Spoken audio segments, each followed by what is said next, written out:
Welcome back to the evening edition. 37 years ago, Yuma police were dispatched to Solar Energy Systems in Yuma on a call of a homicide and possible robbery. News 11's Molly Lang joins us in the studio with this week's cold cases of the desert Southwest. Molly.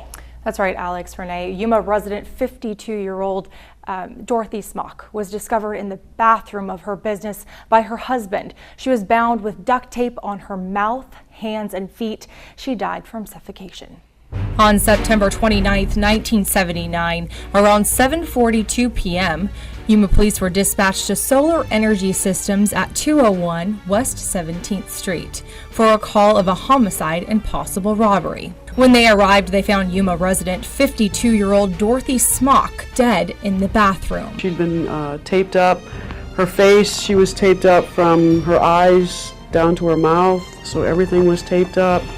She was taped up on her feet and in one of her hands. Her husband, James Smock, left for work around 6 a.m. that morning. Dorothy had a hair appointment.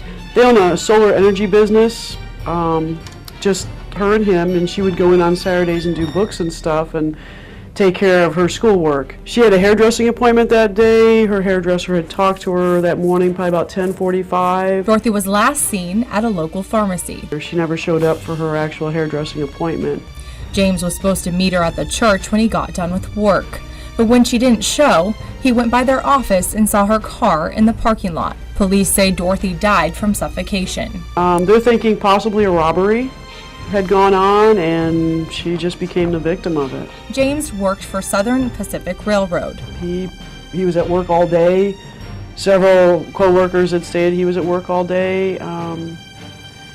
From what I've gathered through reading the report, they had a really good relationship. There are no suspects in this case, no witnesses. The only evidence found was on the duct tape, but it didn't lead investigators anywhere.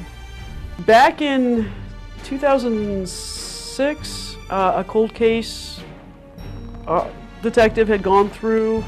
They actually pulled some latent prints off of the tape that was in evidence and submitted them, but it was submitted through the national database, but nothing has come back yet. Dorothy taught 4th grade at Alice Byrne Elementary School for 15 years, from 1967 to 1979.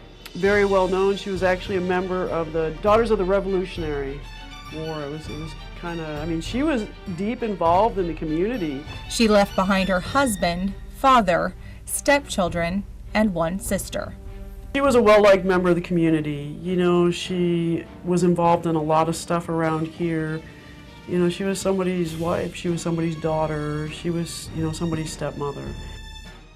Yuma police say there is a small sliver of hope. Franklin says there's a chance that they could solve this case with the new technology the police department has. If you know anything, please call YPD. Live in the studio, Molly Lang.